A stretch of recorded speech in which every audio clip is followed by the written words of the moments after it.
Fala pessoal, nutricionista Bernardo Maia, sou especialista em metodologias low carb, cetogênica, jejum intermitente, seja para performance, emagrecimento, saúde.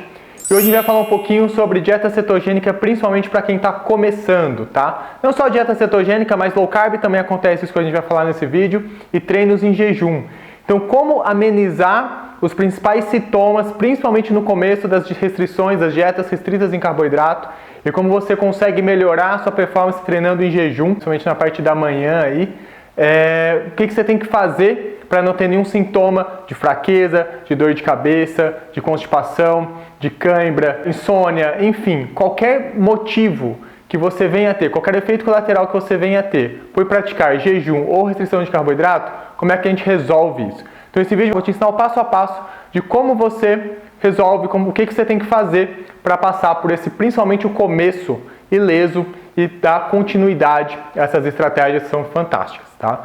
Muitas pessoas ouviram falar, olham na internet, vê algum conhecido que tem um resultado fantástico com a manipulação do carboidrato, com o jejum, tenta começar a fazer, por conta, sozinho, dá uma pesquisada aqui e ali e acaba parando principalmente na primeira semana ou até mais rápido, os primeiros 2, 3 dias, porque começa a ter muito sintoma. E ela atrela isso à restrição de carboidrato. Estou sem energia, estou fraco, sem carboidrato eu não consigo pensar, raciocinar, não consigo treinar. Enfim, é super normal, consultório, todo dia chega alguém assim, vocês vão ver que é muito fácil de resolver, tá bom? Antes de eu falar a solução do problema, vamos entender por que ocorre o problema. Ocorre porque a resistência insulínica, ela faz com que a gente tenha uma retenção maior de água e sódio, tá? Então a resistência insulínica é aquela dificuldade que a sua célula, principalmente as células musculares, tem em receber a glicose, o carboidrato. Então ela diminui os receptores, ela fecha os receptores e dificulta a comunicação entre a célula e a insulina. Em resumo, quanto menos receptores a sua musculatura tem para receber essa glicose, mais insulina o seu corpo tem que produzir para compensar, para tentar colocar esse carboidrato dentro da célula ou até transformar iniciar um processo de produção de gordura para retirar esse carboidrato da sua corrente sanguínea, essa glicose da sua corrente sanguínea. Mas, quanto mais resistente está a sua célula, mais insulina você libera, e quanto mais insulina você começa a liberar, mais resistente você fica. É um ciclo onde um vai se contrapondo ao outro, tá? Então a ingestão de carboidrato muito alta, com índice glicêmico muito alto, muito açúcar, muito refinado, libera insulina demais, isso te gera uma resistência insulínica pela célula e assim fica essa briga, tá? Bastante vídeo aqui no canal que eu explico sobre isso, de como reverter, esse é o principal motivo do ganho de gordura e assim por diante, tá? Mas por que eu estou explicando isso da insulina? Quanto maior é a sua resistência à insulina, o corpo ele gera uma alteração num hormônio nos rins, um hormônio renal chamado aldosterona, onde o seu corpo ele começa a reter cada vez mais água e sódio. Então, quanto mais insulina você produz, mais retenção de líquido você tem. É por isso que quando a gente come carboidrato demais, a gente acorda no dia seguinte 2, 3 quilos mais pesado. Tem pessoas que têm uma retenção até no mesmo dia e assim por diante. Então, quanto mais resistência à insulina, quanto mais carboidrato, mais retenção de água e sódio, tá? Quando vocês entram numa dieta de baixíssimo carboidrato, com uma low carb mais restrita, uma dieta cetogênica, o jejum intermitente é uma fase do dia onde está o carboidrato extremamente baixo, a nossa insulina cai muito. Então, no jejum ou em dietas de baixo carboidrato, baixíssimo carboidrato, não são os momentos que a insulina está o mais baixo possível. E o contrário acontece, a insulina ela vai cair, a gente vai aumentar a sensibilidade à insulina e o corpo ele vai liberar toda essa água. Só que quando a gente perde água, a gente não está perdendo só líquido, só a água em si, a gente está perdendo sais minerais também, principalmente o sódio, potássio e magnésio. E a perda excessiva de sódio, potássio e magnésio, uma perda exagerada, ela vai te causar sintomas, provavelmente ela vai te causar sintomas. Como a maioria das pessoas que buscam essas estratégias de low carb, cetogênico, jejum intermitente, principalmente para emagrecimento, são pessoas que estão muito acima do peso, então elas querem um processo mais rápido, mais tranquilo através dessas estratégias.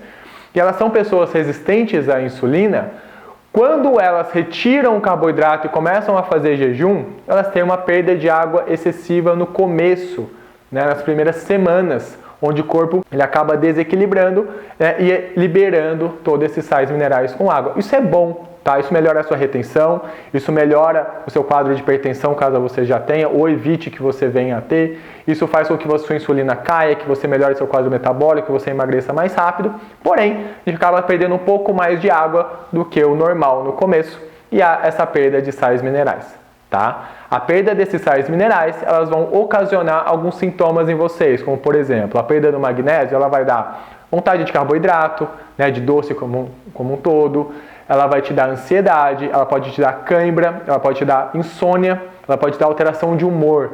Então é muito comum as pessoas falarem, nossa, eu fico sem comer, eu fico sem carboidrato, eu fico nervoso, eu tenho cãibra, eu fico muito agitado à noite, eu acordo de madrugada, ou tenho insônia, minha vontade de doce aumenta muito. Coloque uma boa fonte de magnésio ao seu dia. O que é uma boa fonte de magnésio? São magnésios quelados, magnésios que estão associados a outras substâncias para você ter uma absorção muito maior. Não peguem cloreto de magnésio, que é um sal de magnésio. Da classe dos sais de magnésio, ele não é tão ruim, considerando só os sais. Mas, de forma geral, os sais de magnésio, como cloreto de magnésio, sulfato de magnésio, ou outros tipos de magnésio, como óxido de magnésio, que são os magnésios que se encontram em polivitamínicos, que eles são mais baratos, eles têm uma baixíssima absorção. Use magnésios quelados, né? Magnésio glicina, magnésio de malato, magnésio treonato. São magnésios onde eles são associados a outras substâncias, você vai ter uma absorção muito maior. Você vai conseguir reverter esse quadro ou nem chegar a ter os sintomas de uma forma muito mais efetiva. Então, para você evitar que você venha a ter esses problemas com a falta de magnésio, ou caso você esteja tendo, se você quiser resolver, use algum tipo de magnésio quelado. A glicina, de malato, treonato, ou mistura desses três, ou os três juntos, mas são magnésios que vão melhorar. A glicina, por exemplo, ela melhora o seu sono, a sua ansiedade, a sua vontade de doces. O magnésio de malato vai melhorar a sua energia física, e o magnésio treonato ele vai melhorar muito a sua energia mental. Então, ele é um magnésio, são tipos de magnésios completos, sendo qualquer um desses magnésios ou eles juntos vai te fazer muito bem. Os outros sintomas, como fraqueza, indisposição, dor de cabeça, fraqueza para treinar, né, falta de energia para treino, isso está relacionado à falta de sódio e potássio. Como a gente consegue repor sódio e potássio? Sugiro que você faça isso logo ao acordar. Quando a gente acorda, a gente está, entre aspas, desidratado, né? A gente tem muita reação química durante a noite, então a nossa água ela participa muito de reação química. A gente acaba eliminando essa água como CO2 e a gente acorda levemente desidratado. Tanto é que nossa primeira urina é muito escura e assim por diante. Quando você acorda, você está levemente desidratado, com a insulina super baixa, tá? E ainda vai fazer um treino, né? Onde você vai transpirar e gerar muita energia. A chance de você passar mal é muito grande pela falta de sódio e potássio. Como é que você repõe o sódio e potássio? O sal light, o sal refinado, o sal mais simples que tem, né, o cloreto de sódio light, ele é enriquecido com potássio. Então você pega uma colher de chá, dissolve em um copo grande de água, 200, 220 ml, para você não ter problema de dor no estômago, e toma isso logo ao acordar. Você vai estar fazendo uma reposição de sódio e potássio para o seu período de jejum da manhã ou do dia que você vai ficar sem carboidrato ou para você ir treinar, tá? O magnésio ele pode ser ou antes de dormir ou de manhã. Geralmente eu falo para colocar à noite, eu sugiro, indico que coloque à noite para dormir melhor, tá? Mas pode ser de manhã também, não faz diferença. O magnésio pode ser em qualquer horário. Já o sódio e potássio eu sugiro que você coloque de manhã, que é o horário onde ele vai estar mais reduzido, principalmente se você for fazer alguma atividade física, tá bom? Ah, eu não gosto do gosto do sal, me enjoa, me embrulha o estômago, como é que você resolve isso? Suplementos à base de sódio e potássio, tá? Lembrando que eles não podem ter carboidrato, né? Não pode ser um isotônico líquido cheio de açúcar que você vai estar quebrando o seu jejum, liberando insulina, enfim, vai estar tudo errado. Tem que ser componentes, suplementos que tenham somente sódio e potássio ou até outros sais minerais, né, o cloro, o cálcio, assim por diante, mas pelo menos o sódio e o potássio. Isso pode ser achado em cápsulas, famosas cápsulas de sal, onde os corredores usam muito, ou produtos em pó que te ofereçam esses sais minerais, tá? Lembrando, novamente, que tem que ser sem carboidrato. Se você fizer uma ingestão desses sais minerais, sódio e potássio, na forma do sal light, ou em suplementação, com água no período da manhã, você vai conseguir treinar em jejum, você não vai ter dor de cabeça, você não vai ter fraqueza, você não vai ter indisposição, você não vai ter nada dos sintomas, tá? E depois vai vir as suas refeições, por exemplo, vai vir um almoço, você vai usar algum tipo de sal no seu almoço, então você vai dar manutenção nesse sódio ao longo do seu dia com as suas refeições.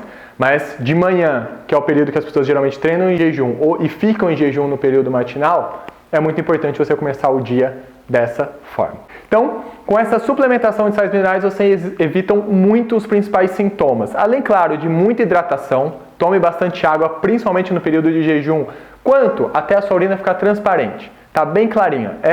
Esse é o ponto que o seu corpo avisa que você já está hidratado. E outra dica para quem está começando a dieta cetogênica: não fique tão ligado no jejum no começo, tá? Tenha uma frequência de refeições um pouco maior. Por quê? Quando o fígado recebe a gordura do alimento, né, quando o intestino entrega a gordura do alimento para o fígado, ele aumenta a produção de geração de energia, de corpos cetônicos. Então isso no começo, quando a pessoa não está ceto-adaptada, ela não está tão acostumada com esse metabolismo, isso ajuda muito a amenizar os primeiros sintomas aí do início da dieta cetogênica, tá bom? Então não fiquem tão focados em jejum caso você esteja começando. O jejum vai vir naturalmente pela saciedade que a dieta oferece.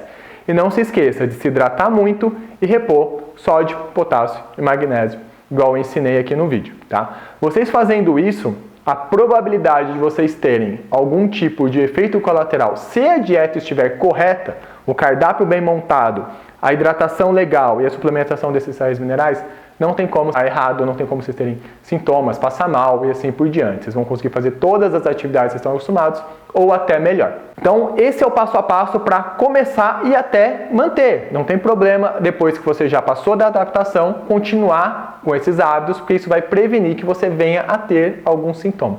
Tá? São coisas essenciais de se usar aí numa dieta de baixo carboidrato e jejum intermitente. Tá? Seja só um ou só outro ou os dois juntos. Tá certo? Bom, espero que vocês tenham gostado. Aproveitem a informação desse vídeo, tá? Apliquem no dia a dia de vocês. Conte para alguém que vocês estão sabendo aí que está fazendo esses tipos de dietas, fazendo jejum e está passando mal. Pode ser por isso. Bate um papo com ela, ensina ela a fazer isso. Porque a maioria das pessoas desistem dessas estratégias fantásticas por uma coisa tão simples de se resolver. Tá bom? Se você gostou do vídeo, deixa seu like, deixa seu comentário, me segue lá no Instagram, @nutricionista Bernardo Maia, e te espero no próximo vídeo.